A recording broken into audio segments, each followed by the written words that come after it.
Monsieur Cédric Lumamou, bonjour. Bonjour. Comment se porte l'association Le Zolo Amour, notamment la section de Brazzaville?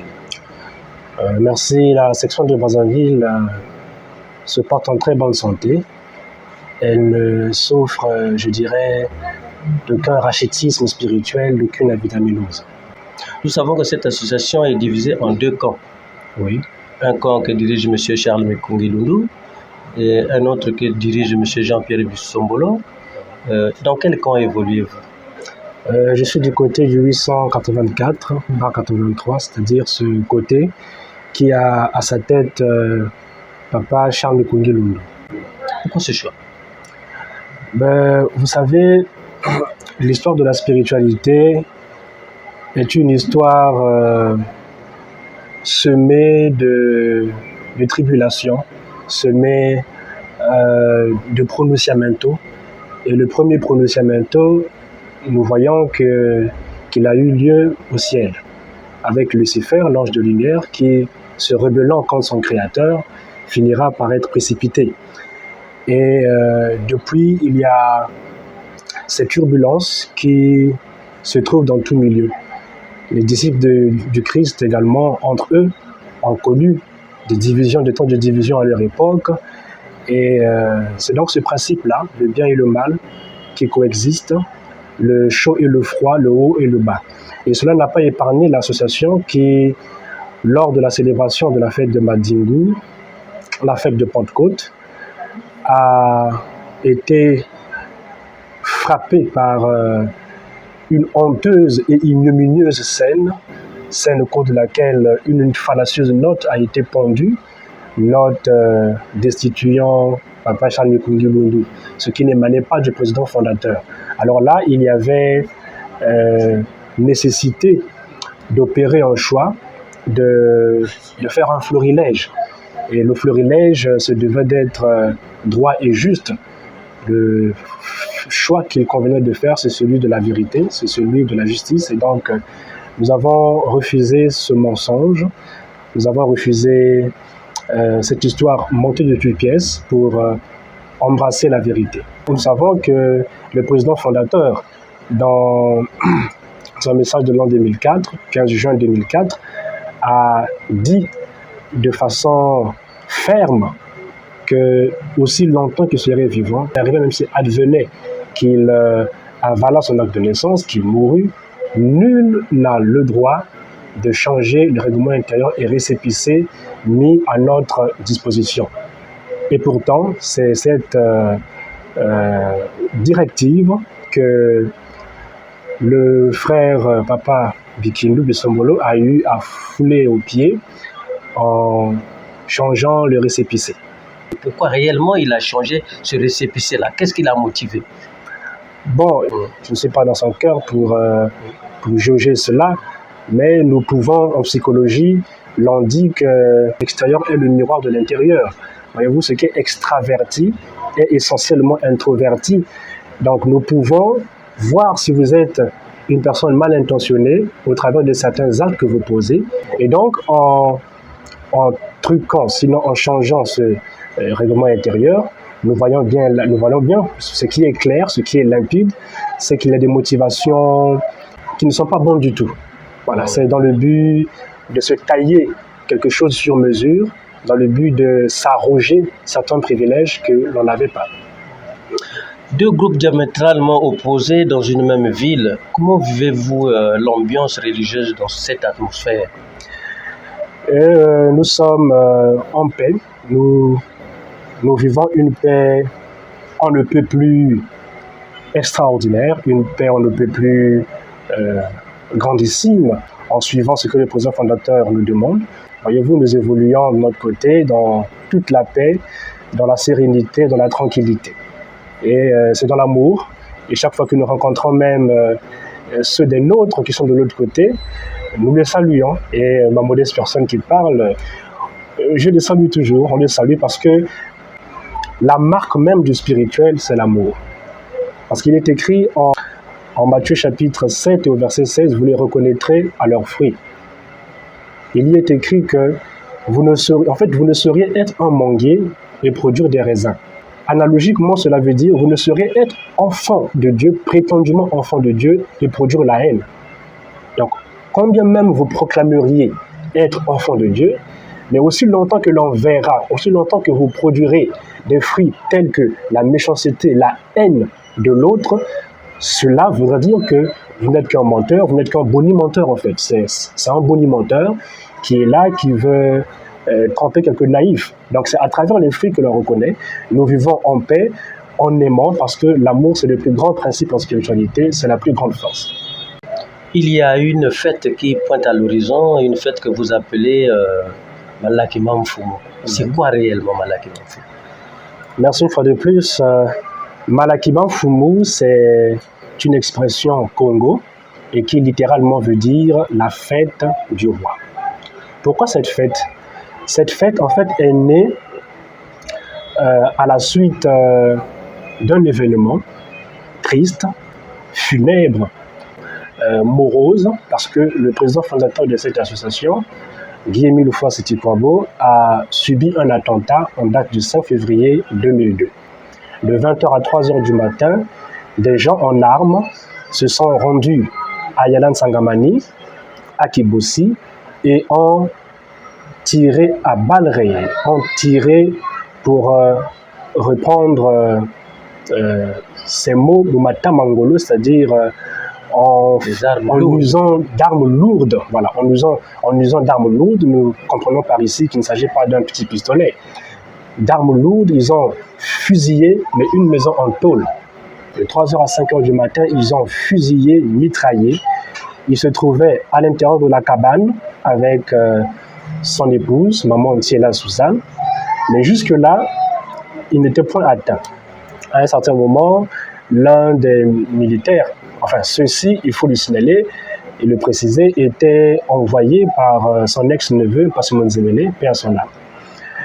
Ils y étaient envoyés dans le but d'éliminer, dans le but de crucider, de tuer Guy-Émile Houphouët-Boigny.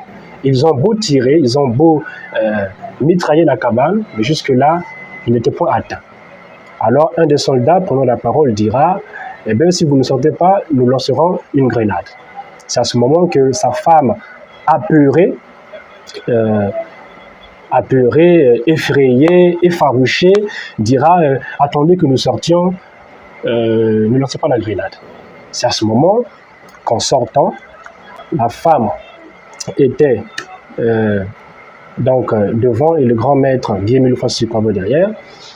Eh bien, un des soldats tirera et la balle en réalité devait toucher son épouse, maman Thiela, et dans le but de l'épargner, il la faucha.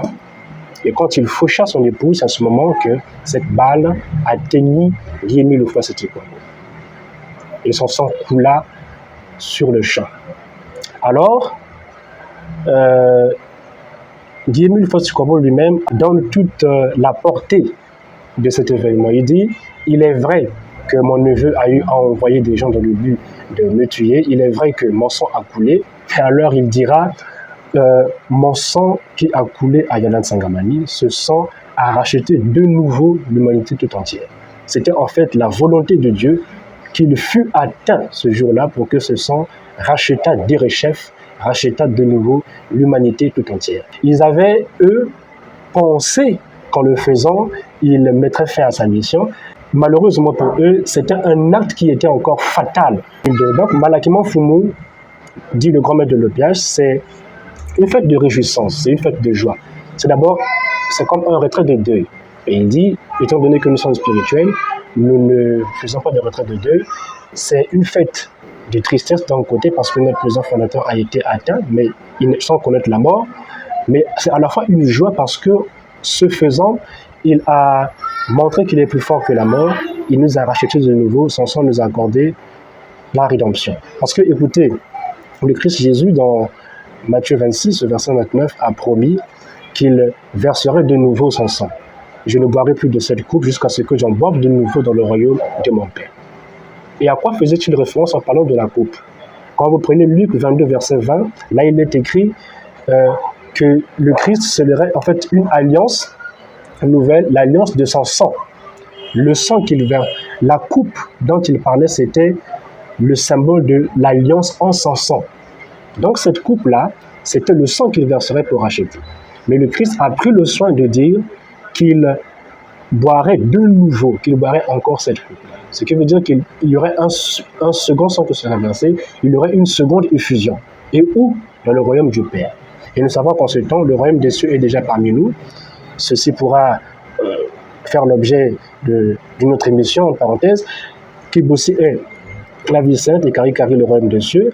Voilà pourquoi, conformément à cette écriture, ce sang a été versé dans le royaume du Père qui est bel et bien le mont Kari. Et puis, cette fête est une fête qui a quelque chose de particulier, c'est que c'est la fête du mangement et du boirement.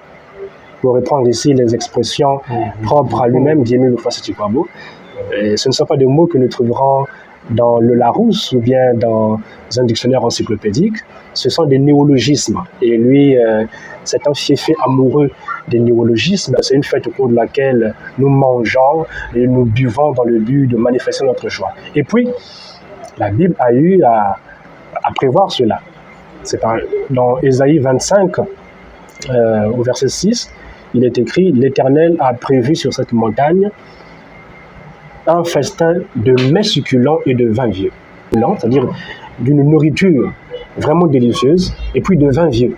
Ceci rejoint le mangement. Les mets succulents nous renvoient au mangement, les vins vieux nous renvoient au boirement. Donc c'était quelque chose qui était déjà prévu dans le plan divin, que cette fête-là se célébrerait dans le but de manifester notre joie de racheter, notre liesse de racheter, notre euphorie de racheter.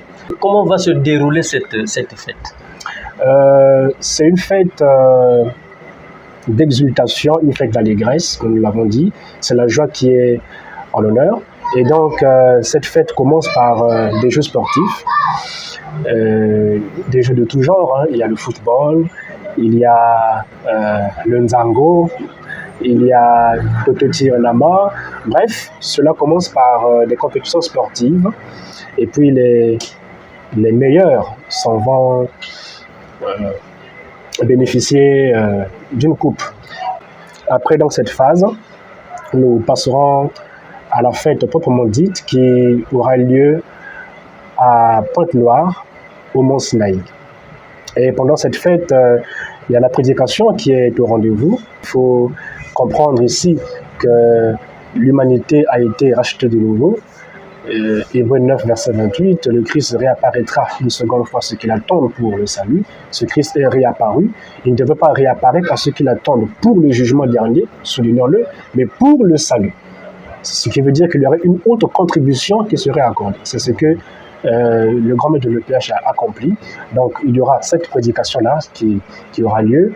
Il y aura la louange, il y aura un temps de dombage, un temps de liesse. Les fidèles seront dans la joie de célébrer. Exactement. Et voilà. Et que dites-vous auprès de ces fidèles en vue de célébrer normalement cette fête? Ce que nous pouvons dire à tous les frères et sœurs, c'est d'être dans un élan de chasteté, parce que nous n'allons pas rencontrer un homme terrestre, nous allons rencontrer le Créateur lui-même, notre divin Créateur, notre Père éternel. Donc cela requiert une certaine préparation, comme cela était le cas dans l'ancien temps. Et 3 jours avant, le peuple devait se sanctifier avant de rencontrer l'Éternel à sa sainte montagne. Donc nous également, il nous faut nous sanctifier. La chasteté ici ne regarde pas que le côté relation sexuelle. Voyez-vous, Paul l'a dit, hein, ne vous privez pas, dans 1 Corinthiens 7, de 1 à 3 jusqu'au verset 4, ne vous privez pas l'un à l'autre, mais il est question de rencontrer Dieu.